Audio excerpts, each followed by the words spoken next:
De 2015 a 2022, nós tivemos baixas de 200 bilhões, porque não ia dar para cobrar, já são dívidas já incobráveis, ou seja, qualquer outro motivo aí no caso, né?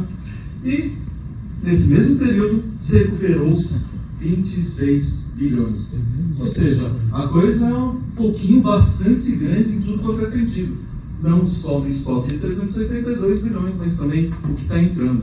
Nesse sentido, a gente está falando aqui muito mais, além de recuperabilidade, nós precisamos também pensar no que está entrando de novas dívidas. Por que se cria tanta dívida ativa, né? E, nesse sentido, a gente queria tratar da parte administrativa, falando em saúde das empresas e um ambiente saudável de negócio. É isso que nós gostaríamos de focar. E é isso que eu acho que é defender o contribuinte, da minha forma que eu vejo. Então, não formar a dívida ativa é fundamental.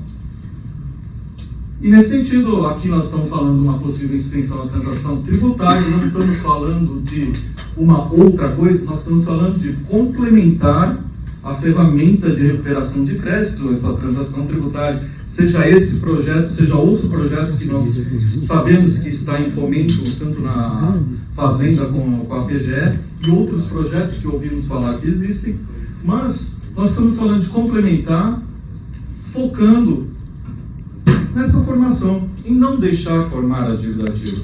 Por isso, é complementar. Deve ser tratado o estoque? Deve, mas também vamos olhar com calma por que se forma e evitar isso daí.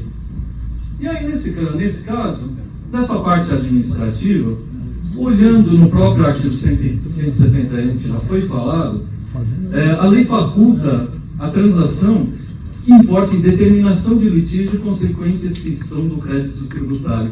Aí o principal aqui é a determinação de litígio, o litígio em si, né? Se a determinação é delimitação, é o término do litígio, de qualquer modo, o que quer dizer esse litígio no âmbito tributário?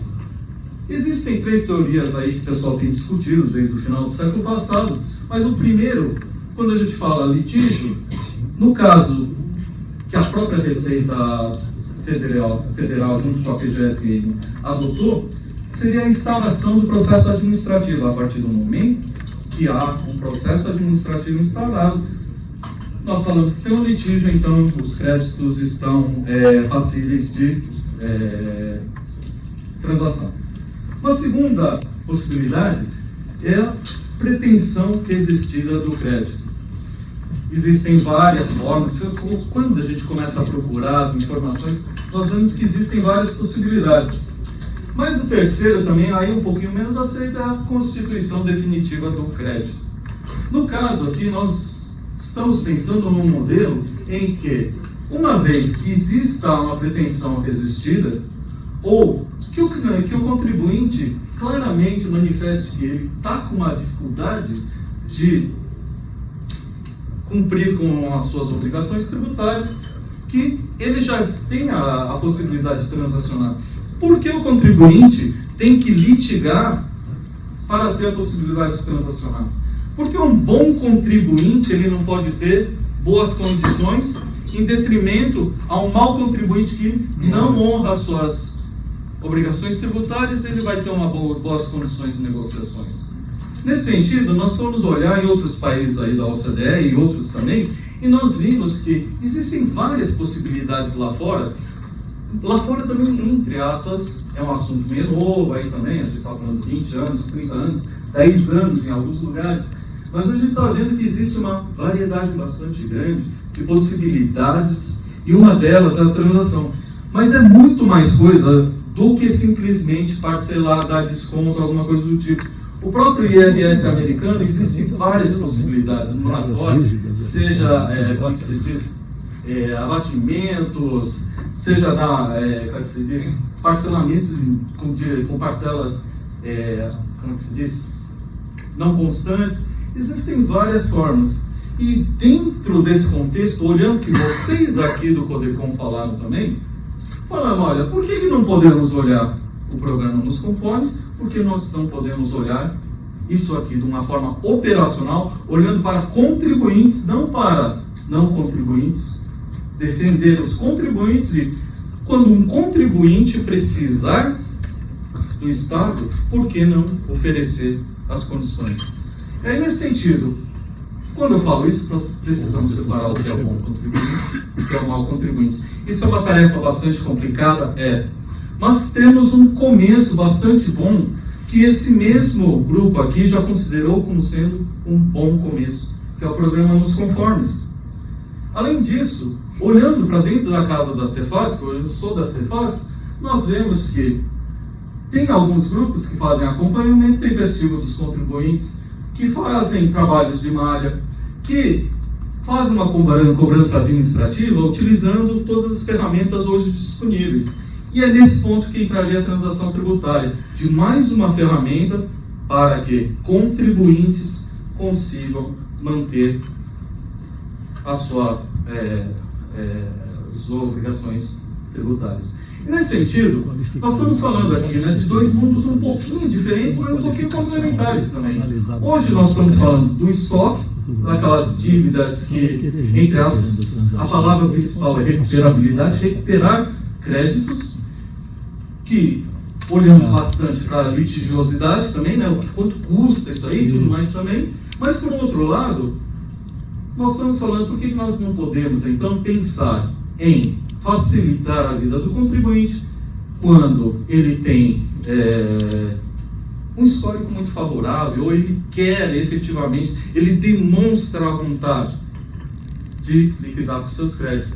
Olhando o quê? A conformidade, o tempo que ele, do débito, ou seja, a idade dos débitos, e a capacidade de pagamento operacional, realmente ver o contribuinte, ver como é que é as condições dele e oferecer condições compatíveis.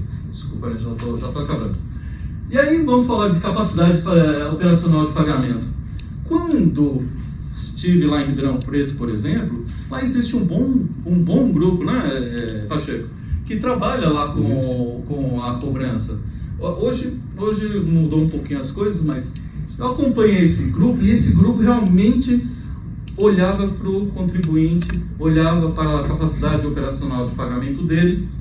E no final, depois de todo o trabalho de recuperação do contribuinte, eu mesmo não era daquele grupo, eu infelizmente não era, vi vários contribuintes chegando e falando: olha, muito obrigado, vocês ajudaram muito ao meu futuro aqui, né? E nesse sentido é o que eu estou falando. Olha, o contribuinte não consegue pagar aqui no começo, por exemplo. Vamos parcelar em 80 meses, 150 meses, 200 meses. O cara não consegue pagar. Vai ajudar o contribuinte? Eu não sei, eu acho que não. Óbvio que não. Opa. Olha, tá bem. Se a gente falar em rating de conformidade, se o contribuinte sempre mostrou um bom rating de conformidade, faz 20 anos que ele é um bom contribuinte. Pô, é estranho, de repente, o contribuinte falar que, olha, ele não está cumprindo as coisas. Deve ter algum problema. Ele vem e fala: realmente, eu estou com problema, eu não vou conseguir pagar. Por que a gente não oferece boas condições para esse contribuinte? Porque esse contribuinte tem as condições mesmas que um péssimo contribuinte. O contribuinte virou para mim e falou: olha, Flávio, a minha filosofia de vida é não pagar impostos. Por que a gente trata igual um contribuinte e esse não contribuinte? Então, por que a gente não poderia ter uma escala de descontos, uma escala de prazos que poderia ser usado na transação, dependendo do rating do contribuinte? E quando a gente falasse na idade da dívida, quanto mais rápido você agir, quanto mais rápido o contribuinte entender que poderia, ele vai conseguir superar toda essa onda, o mais rápido possível que ele corrigir o comportamento, melhor vai ser para ele. Então, por que não provocar esse comportamento de quanto mais rápido, melhor para ele, né?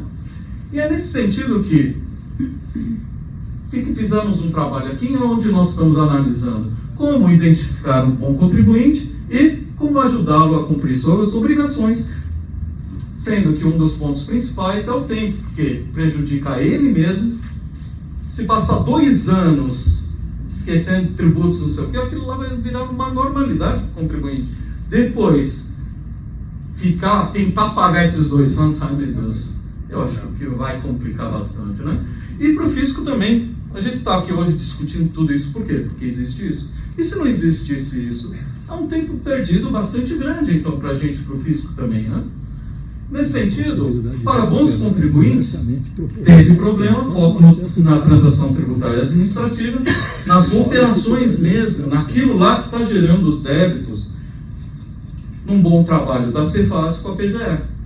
Para devedores, aqueles lá que a gente não está vendo capacidade operacional de pagamento, pode ter até a boa intenção mesmo, a gente sabe que nunca vai pagar, é recuperar o crédito de crédito.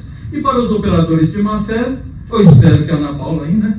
Transação tributária, recupere o que dá mesmo, nossos advogados que vão atrás. Essa é a ideia que a gente gostaria de fomentar. Gostaríamos de contar com a parceria aqui do Codecom. Nós já estamos em boas conversas também com a Fiesp. Dentro da casa também da Cefaz mantemos as conversas. E é isso que a gente gostaria de fomentar juntos, porque essa era a ideia que ouvimos ano passado e também, acho que 2 reuniões atrás, né? De tentar fomentar algumas ideias na transação neste conceito.